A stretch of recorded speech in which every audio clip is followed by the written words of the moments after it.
Sie hören eine weitere Ausgabe von CropFM Spezial. Titel der Sendung ist Crop Circles, The Bones of God und mein Gegenüber ist der Autor des gleichnamigen Buches, Michael Glickman.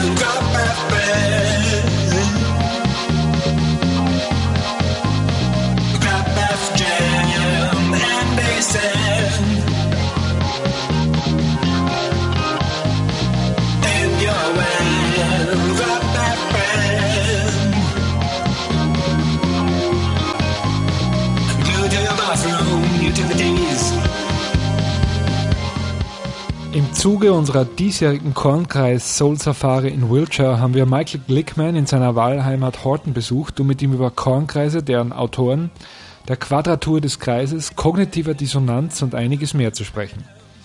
Es war mein zweiter Besuch bei dem 1941 geborenen Architekten und Designer, der sich seit ca. 20 Jahren intensiv mit dem Kornkreisphänomen auseinandersetzt und maßgeblich an der bisher erfolgten Analyse dieser wundersamen Zeichen im Korn beteiligt ist.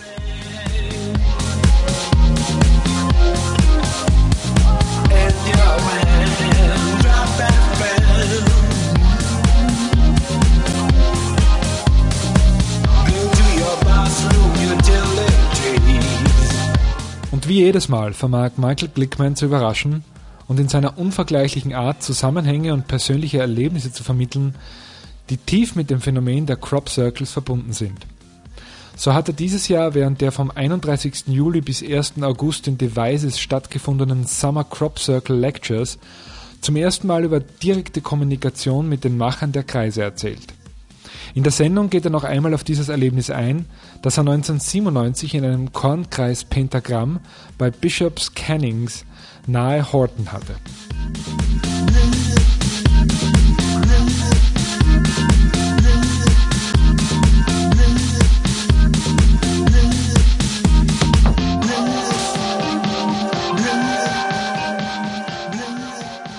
Das nun folgende Interview entstand am 3. August 2010 und vermittelt einen Eindruck von der Faszination dieses Forschers, des Phänomens und warum Michael Glickman seinen ersten Kornkreis nie mehr wirklich verlassen hat.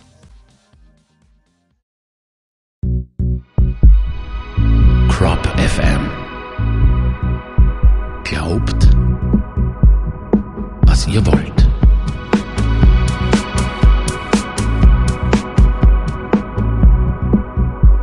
CropFM.at 2004 we did an interview where you told a very beautiful story about your first visit to a crop circle about 20 years ago now, I think over 20 years ago. 20 years ago. Yeah. And you said you got into your first crop circle and you never got out. Why is it so difficult for everyone else to get in? We live under a fundamentalism far more vicious than Al-Qaeda. It's called scientism. And scientism denies the existence of that which cannot be measured or categorized.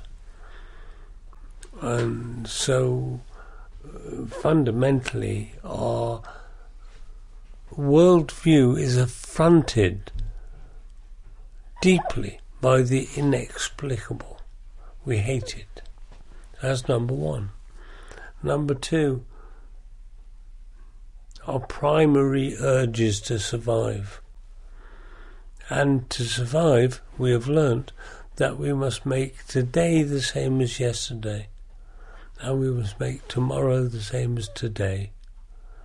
And any change in those patterns is so deeply and profoundly threatening that we resist it enormously.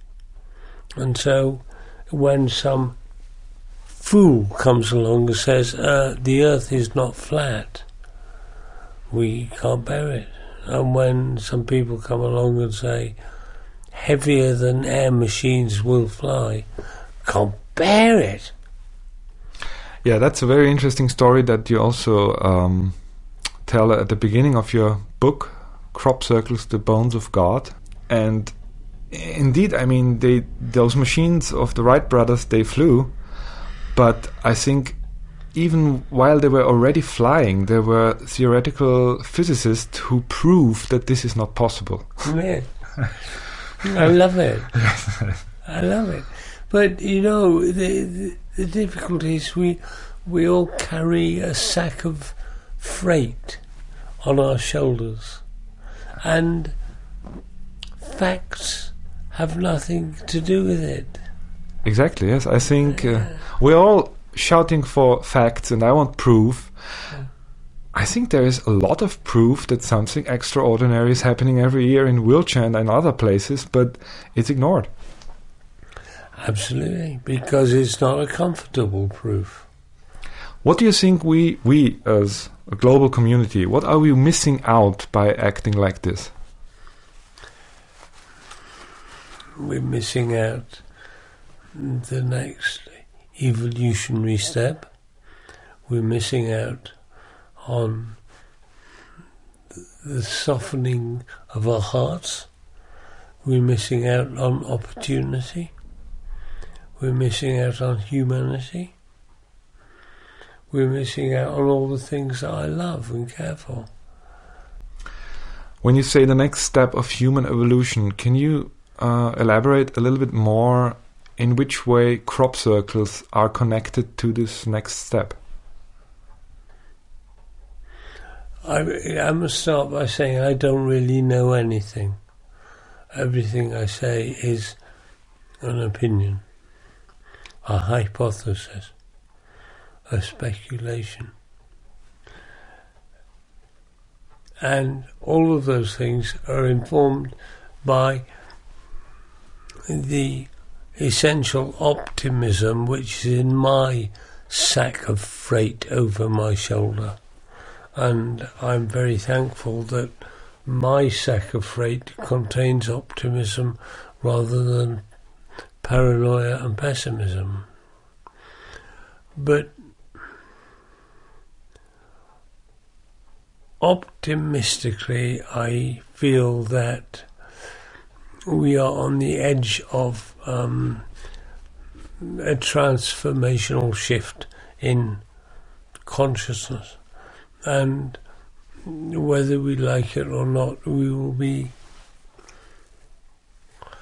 will be pulled kicking and screaming to a greater level of spirit. And the crop circles, I believe, are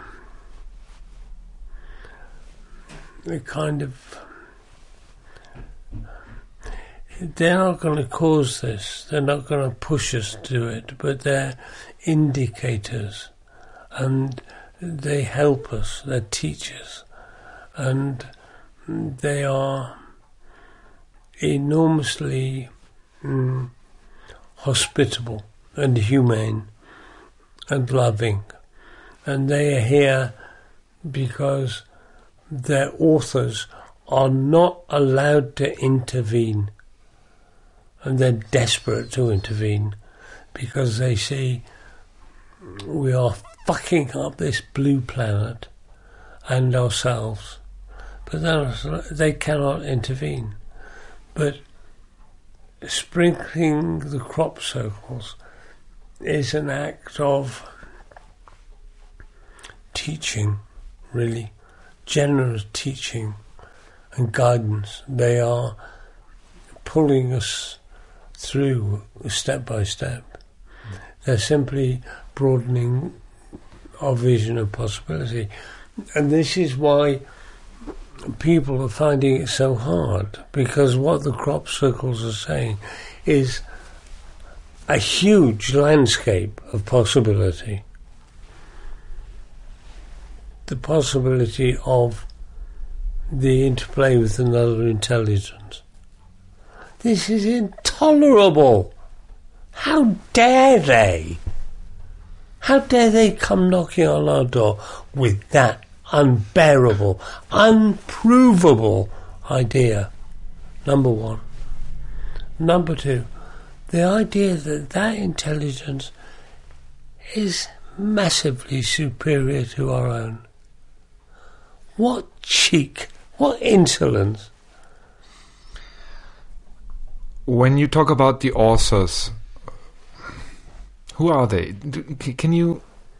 Is there any way to describe them? Who they are, but they are a federation of 11 non-earthly civilizations. I don't know where they're from or what they're called. I know what their intentions are, what their character is, what their spirit is, what their agenda is, and what their curriculum is. Where do they come from? I don't know. Elsewhere. And, I mean, of course, if someone, if you talk... What do you want me to say? Number 22, Acacia Avenue, Warrington, Lancashire. No, I don't know, but... Where do they come from? I mean, what? But, if... this subject, the Federation of Light, it has been around... I didn't say light. That's right, yeah? I said federation. Most people think of them as extraterrestrials. They think that... Would that be an accurate description? Or are they ultra-terrestrials? Or? They're non-terrestrials. They're non-terrestrials. The problem is that our language has formed a knee-jerk set of reactions. So if you say extraterrestrial, you think of E.T., and small greys and abductions and it's like FBI and CIA and all these words which are somehow shorthand for sloppy thinking. And I'm very worried about the word alien. I'm very worried about extraterrestrial. They're non-earthly. They are not earthly human beings. That's all I can say. And how do I know? How do I know? Yeah, that would be my next question. How do you know that? I don't know. But I've been very close to this for 20 years, and I've formed a set of views which have sat comfortably. The deeper I go into it, the more I examine this set of views, and if there are sharp corners that don't fit into what I've learnt over a year, that corner gets knocked off and the idea is more refined. But I have in terms of our stupid peer review, laboratory testing, replicable hypothesis bullshit, I'm speaking nonsense. I am delusional. There are a lot of people who claim to have been in contact with these intelligences, let's call them that way, for 20, 30 years, right up from the 80s.